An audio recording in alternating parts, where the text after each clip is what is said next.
اس ملک کو انشاءاللہ ایک مکمل اسلامی جمہوریہ بنانے کے لیے اب کوئی اور نہیں رہا تو انشاءاللہ جمعیت علماء اسلام کے یہ پروانے اس میدان میں قربانی دیں گے۔ ہم اس ملک کو تمہارے رحم و کرم پر نہیں چھوڑ سکتے۔ تمہاری حکومتیں غرور کرتے ہو کہ ہم حکمران ہیں، میں کہتا ہوں تم حکمران نہیں ہو، تم دھاندلی سے آئے ہو، تم نے اسمبلیاں خریدی ہیں، عوام کی رائے کو تبدیل کیا گیا ہے۔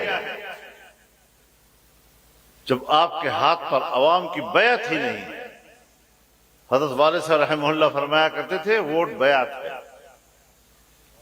اگر اس پہ دھاندلی کی جائے اور بکسے تبدیل کر دیے جائیں اور جھوٹ بولا جائے اور پیسے کمائے جائیں، اس کے بعد تو بیعت نہیں رہتی۔